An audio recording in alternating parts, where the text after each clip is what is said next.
नमस्कार, जय हिंद प्यारे साथियों। कैसे हैं आप सभी लोग। मैं आशा करता हूं आप सभी लोग अच्छे हैं, स्वस्थ हैं, मस्त हैं, तंदुरुस्त हैं और लगे हैं परीक्षाओं की तैयारी में। जैसे कि आप सभी लोग जानते हैं कि बजट 2025 पेश कर दिया गया है और हमने बजट के बारे में बहुत सारी चीज़ों को डिस्कस कर भी लिया है। मगर इस बजट में ना बिहार के लिए बहुत सारी चीज़ें खास यहाँ पर देखने के लिए मिल रही है। अगर देखा जाए तो बिहार के लिए खुशियों की सौगात लेकर आया है ये 2025-26 का जो बजट है। इस बजट में बिहार के लिए क्या क्या खास है उसी पर हमारा यहाँ पर फोकस रहना वाला है।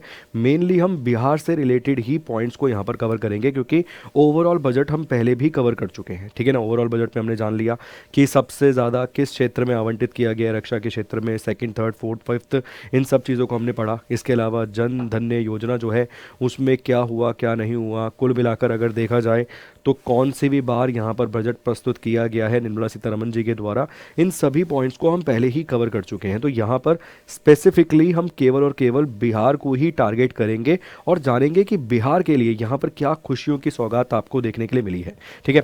कुछ अन्य पॉइंट्स की आवश्यकता पड़ेगी तो डेफिनेटली उनको भी कवर कर लेंगे, मगर फिर कहूँगा मेनली पहले यहाँ पर हम बिहार को ही कवर करना चाहेंगे, बिहार से ही संबंधित बातें करना चाहेंगे। देखो, तो इस बजट में बिहार के लिए क्या खास है, तो यहाँ पर अगर आप देखेंगे बिहार के लिए कुछ चीज़ें स्पेशली यहाँ पर आप मान लीजिए कि बिहार के लिए ही यहाँ पर सैंक्शन की गई हैं। सबसे पहले अगर हम बात करें तो मखाना बोर्ड की स्थापना करने की यहाँ पर बात की गई है। ठीक है ना। तो अब बिहार में आपको मखाना बोर्ड देखने के लिए मिलेगा। ये मखाना बोर्ड का क्या फ़ायदा होगा कि भाई जो फसल की पैदावार है उसको कैसे बेहतर किया जा सकता है, किसानों को जागरूक करने का प्रयास किया जाएगा, किसानों को उच्च प्रकार के मखानों का प्रोडक्शन करने के बारे में यहाँ पर जागरूक किया जाएगा और भी बहुत सारी चीज़ें यहाँ पर होती हुई आपको नजर आएंगी इस मखाना बोर्ड के माध्यम से। इसके लिए जो राशि आवंटित की गई है वो 100 करोड़ रुपए राशि जो है इसके लिए आवंटित की गई है। ये बिहार में ही आपको बनते हुए नजर आएगा। क्षेत्र अभी नहीं बताया गया, मगर हम जानते हैं कि जो मिथिला का मखाना है उसे जीआई टैग दे रखा है। जो मिथिला का मखाना आपको देखने के लिए मिलेगा उसे आप जानते हैं उसे जीआई टैग प्राप्त है। तो बेसिकली उम्मीद ऐसे ही है कि जो मिथिलांचल वाला क्षेत्र है वहीं पर आपको कहीं ना कहीं इसकी स्थापना होती हुई नजर आएगी, मगर क्षेत्र अभी नहीं बताया गया। ठीक। इसके अलावा एक पॉइंट तो ये हो गया। सेकंड पॉइंट अगर आप देखेंगे तो 26,000 करोड़ रुपए आवंटित किया गया है। 26,000 करोड़ आवंटित किया गया है रोड्स के लिए। जो सड़क है ना हमारे राज्य में, उन सड़कों को और बेहतर बनाने के लिए, उन सड़कों के इंफ्रास्ट्रक्चर को और सुधारने के लिए और बढ़िया और रोड बनाने के लिए और ज़्यादा कनेक्टिविटी के लिए 26,000 करोड़ रुपए आवंटित किया गया है। इसके अलावा अगर हम बात करें तो 3 ग्रीन फील्ड यहाँ पर एयरपोर्टों का निर्माण किया जाएगा। 3 ग्रीन फील्ड एयरपोर्ट्स यहाँ पर बनाने की बात की गई है। किन किन क्षेत्रों की अगर हम बात करें, कहाँ कहाँ पर, तो सोनपुर, ये 3 क्षेत्रों में बेसिकली एयरपोर्ट बनाने की बात की गई है। एक आपको सोनपुर मिलेगा, राजगीर और भागलपुर। ये 3 क्षेत्रों में ग्रीनफील्ड एयरपोर्टों के निर्माण की बात की गई है। ठीक है ना। राजगीर और भागलपुर, सिल्क सिटी बिहार की भागलपुर, तो इन 3 जगहों पे बनाए जाएंगे ग्रीनफील्ड एयरपोर्ट।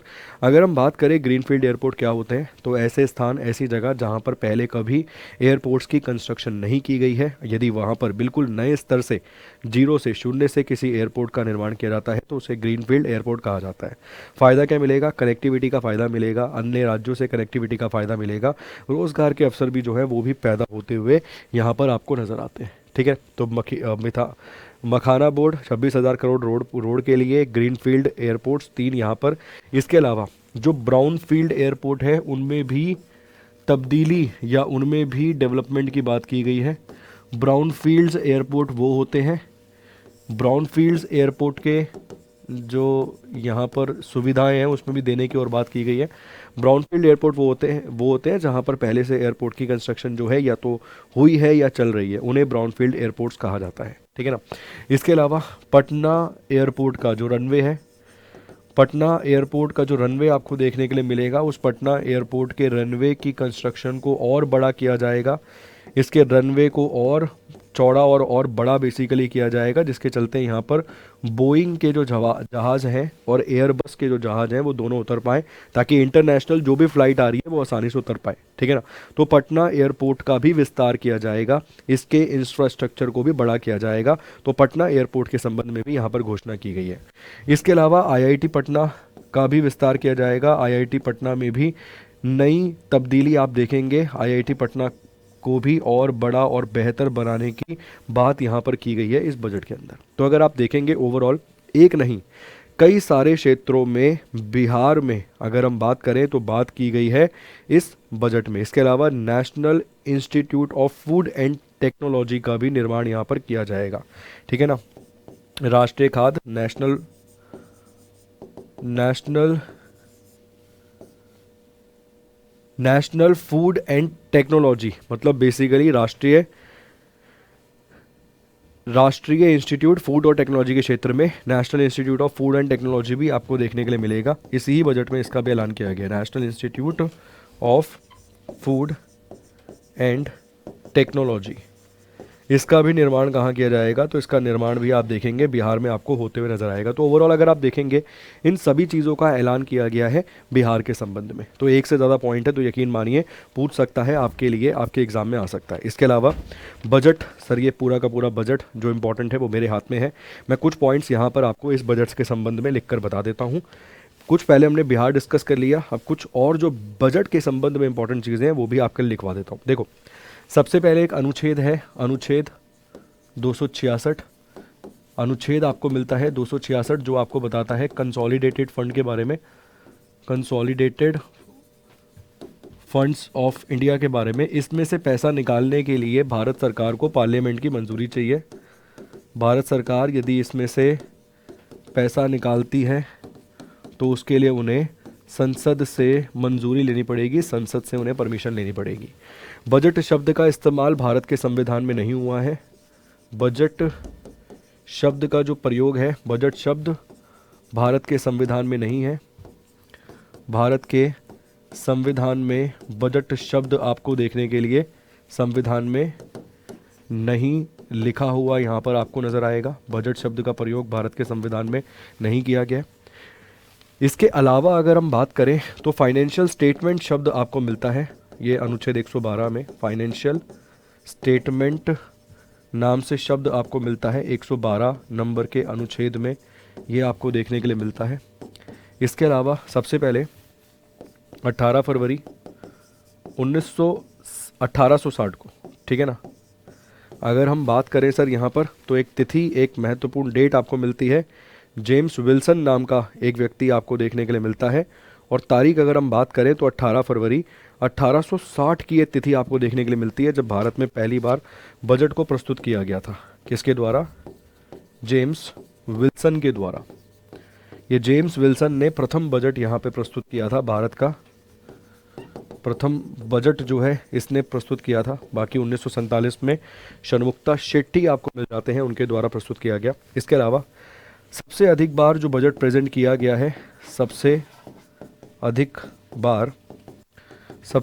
बार जो बजट यहाँ पर प्रेजेंट किया गया है वो किया गया है मोरारजी देसाई के द्वारा। किसके द्वारा? मोरारजी देसाई के द्वारा। कितनी बार? 10 बार। सेकंड पे आपको मिलते हैं पी चिदम्बरम। सेकंड पर आपको मिलते हैं पी चिदम्बरम, 9 बार इन्होंने प्रस्तुत किया है। और अगर हम बात करें अभी करंट समय में, तीसरे स्थान पर आपको मिल जाएंगी कौन? तो निर्मला सीतारमन, 8 बार कर दिया इन्होंने। निर्मला सीतारमन इन्होंने 8 बार यहाँ पर प्रेजेंट कर दिया है। चौथे स्थान पर, फोर्थ स्थान पर आपको देखने के लिए मिलते हैं प्रणब मुखर्जी, 7 बार इन्होंने किया था। प्रणब मुखर्जी 7 बार इन्होंने प्रेजेंट किया था। कितनी बार? 7 बार, 7 टाइम्स इन्होंने यहाँ पर प्रेजेंट किया था, ठीक है। अगर हम बात करें सर सबसे बड़ा बजट या सबसे बड़ा बजट जो पेश किया गया था जिसमें 18,000 शब्द थे, जिसमें 18,000 शब्द आपको देखने के लिए मिलते हैं, ये प्रस्तुत किया गया था 1991 में मनमोहन सिंह जी के द्वारा। मनमोहन सिंह जी के द्वारा इसे प्रस्तुत किया गया था। इसके अलावा समय में अगर सबसे बड़ा आप देखेंगे, समय के अनुसार यदि सबसे बड़ा आप देखेंगे तो ये प्रस्तुत किया गया था 2020 में निर्मला सीतारमन जी के द्वारा। निर्मला सीतारमन जी के द्वारा 2 घंटे 42 मिनट का ये आपको देखने के लिए मिलता है। 2 घंटे 42 मिनट्स का ये आपको देखने के लिए मिलता है, ठीक है ना। प्रॉपर लिख देता हूँ ताकि कन्फ्यूज़न ना बने।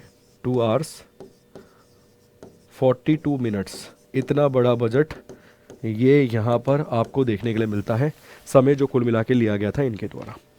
इसके अलावा अगर हम बात करें तो पीएम धन धन्य कृषि योजना की यहाँ पर बात की गई है बजट में। 5 लाख क्रेडिट कार्ड एमएसएमई के संबंध में आपको मिलेंगे। एंटरप्रेन्योर्स जो होंगे, महिलाएं पुरुष, इन्हें लोन दिया जाएगा। महिलाओं को लोन दिया जाएगा, एससी एसटी को लोन दिया जाएगा, पुरुष का जिक्र नहीं किया गया। National institute of food technology बनेगा बिहार में, ये हमने देख लिया। इसके अलावा एमएसएमई की परिभाषा यहाँ पे प्रॉपर बता दी गई है। अटल टिंकरिंग लैब मिलेंगी, बनेंगी 50,000 अटल टिंकरिंग लैब बनाई जाएंगी। एआई आर्टिफिशियल इंटेलिजेंस के लिए 500 करोड़ रुपए यहाँ पे दिए गए हैं। ब्रॉडबैंड, वाईफाई की बात करते हैं ना, तो वो ब्रॉडबैंड आप देखेंगे रूरल क्षेत्र के, ग्रामीण क्षेत्र के जो स्कूल हैं वहाँ तक पहुँचाने की बात इस बजट में की गई है। मेडिकल सीटें 10,000 और अगले 5 सालों में 75,000 मेडिकल सीटें नई बनाने की यहाँ पर बात की गई है। राज्य सरकारों को राज्य के इंफ्रास्ट्रक्चर को बेहतर करने के लिए 1.5 लाख करोड़ रुपए यहाँ पे आवंटित किए गए हैं। जल जीवन मिशन योजना जिसकी शुरुआत 2018 में हुई थी, उसे एक्सटेंड कर दिया गया है 2028 तक। इसके अलावा पावर डिस्ट्रीब्यूशन, जिस राज्य की जितनी जीडीपी है उसका 0.5% वो भारत सरकार से ले सकते हैं। पावर डिस्ट्रीब्यूशन, बिजली को और ज़्यादा फैलाने में, मतलब राज्य में और ज़्यादा उस बिजली का संचालन फैलाया जा सके, पावर डिस्ट्रीब्यूशन किया जा सके अच्छे तरीके से, उसके लिए। इसके अलावा अगर हम बात करें 10 लाख करोड़ रुपए भारत सरकार इकट्ठा करेगी। जैसे भारत सरकार के पास कुछ सामान ऐसा पड़ा है जो वेस्ट है, उसे बेचकर 10 लाख करोड़ रुपए भारत सरकार इकट्ठा करेगी।